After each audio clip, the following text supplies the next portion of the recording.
Okay, we are now going to assemble the back box from VirtuPin.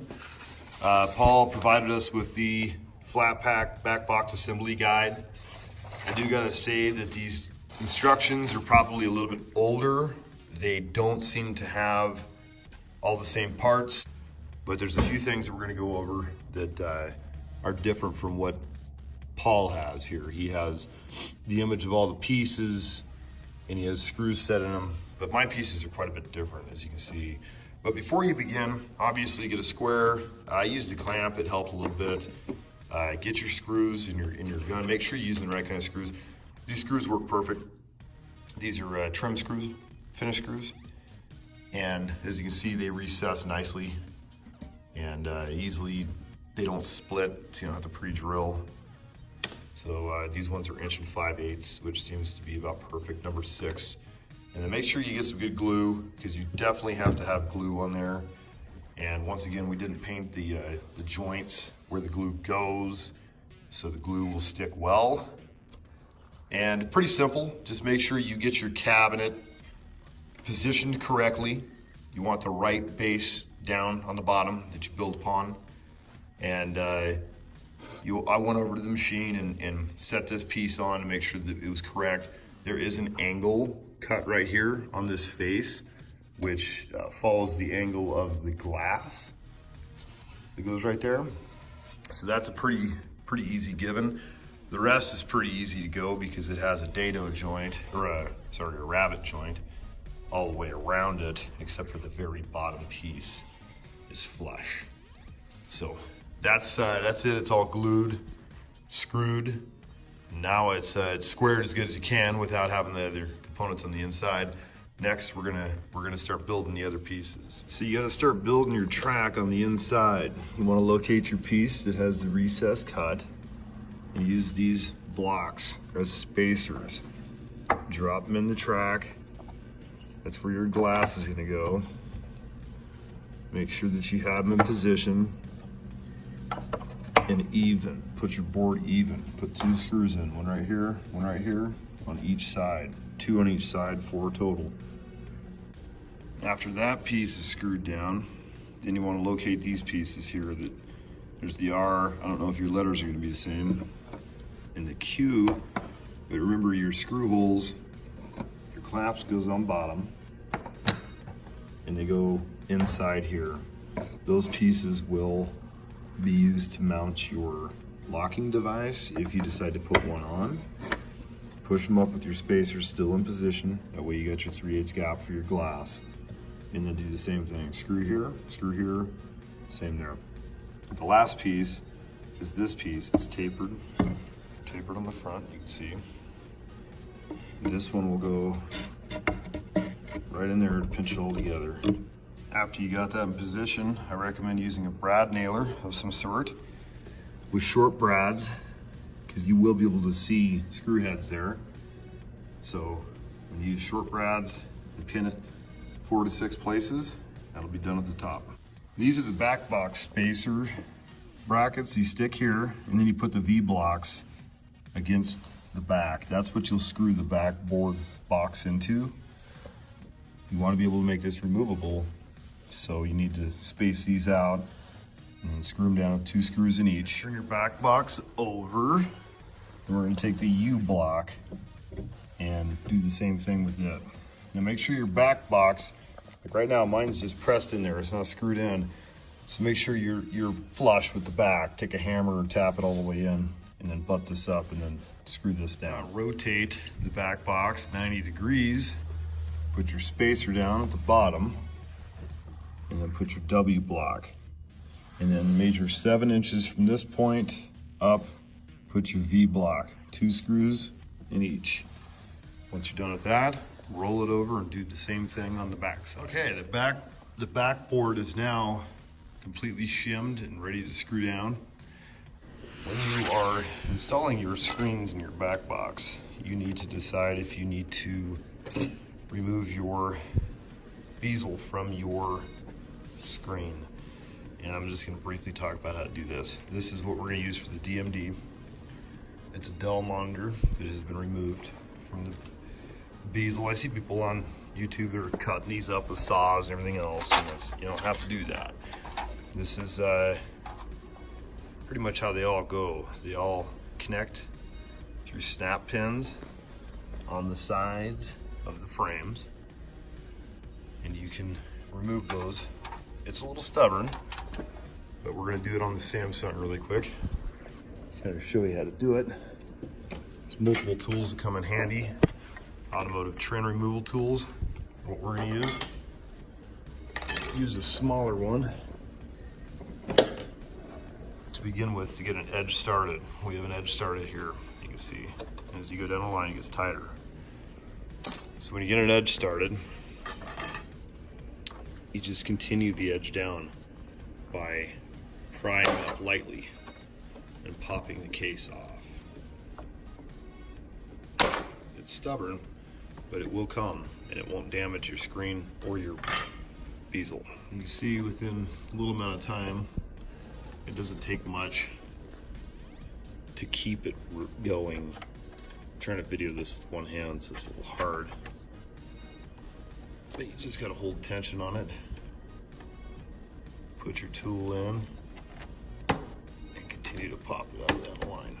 Usually if you come to a button pack like this one here, I save them for last, usually, because that button pack will be connected by a ribbon connector a lot of the times, such as this.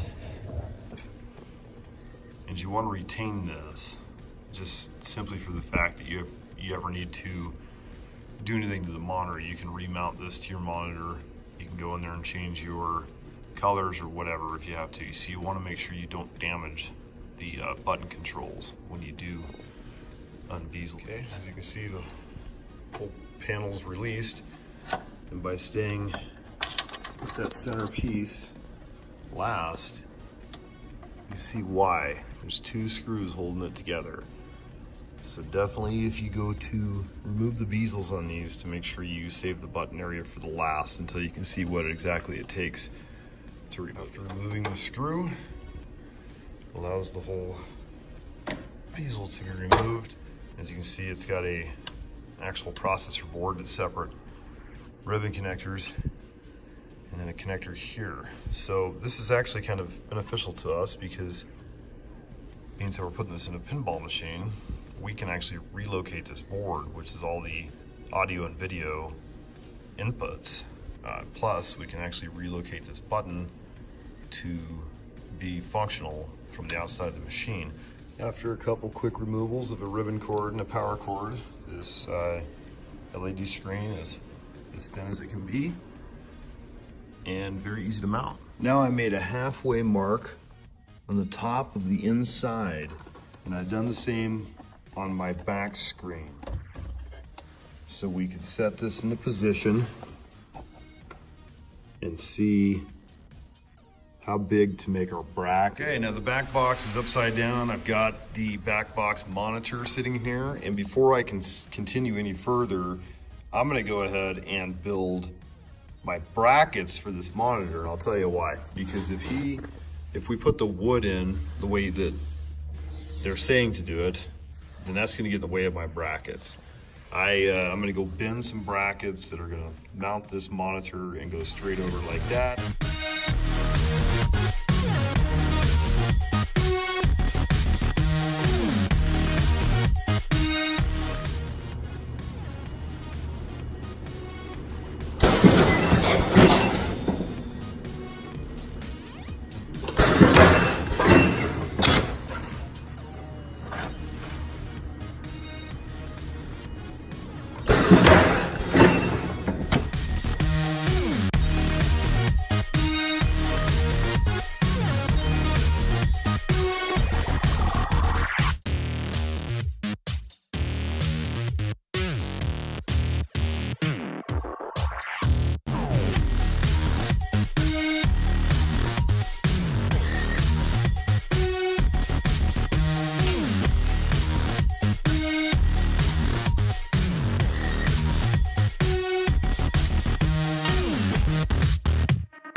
bracket that I built is just what you'd call a J channel.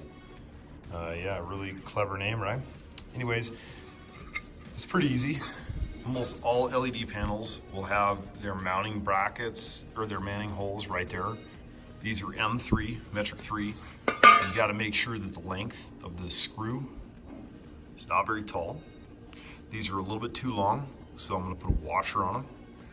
And also, it's pretty easy to mark your bracket, right? But what you got to think about is you got to be able to screw that screw in. So just bore your hole and then bore all the way through the metal, and then I just make a bigger hole on the other side so I can run my screwdriver in with my drill bit and my screw.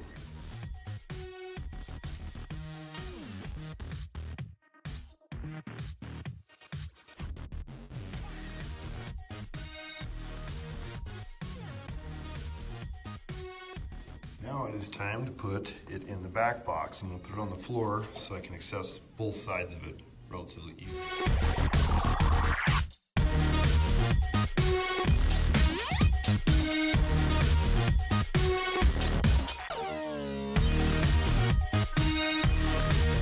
There is the monitor mounted, and it's pretty solid. Pretty simple design. All we have to do now is relocate the electronics, maybe double side them on the back, I'm not sure yet. And then now we're gonna go ahead and build the bracket for the DMD. It's gonna sit right below this. We have to know exactly where the DMD is gonna sit. So we need to go ahead and mount our speaker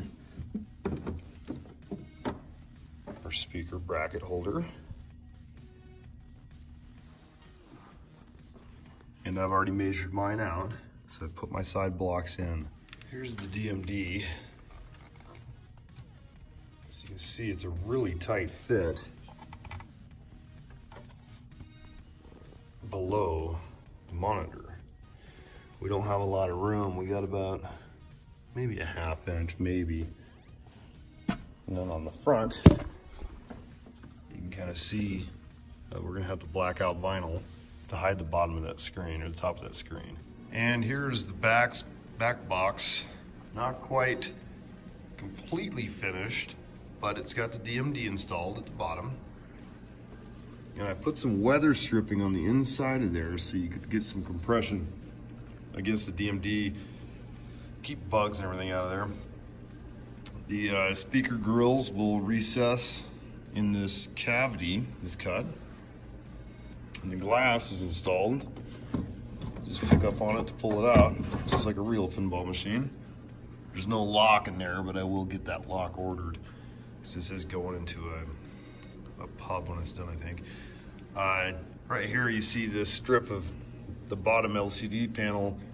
I'll build a sign board that'll go behind the glass, and it'll hide all of this. It'll trim it in, make it completely blacked out. That way it'll be a finished product. There is the bracket holding the DMD screen.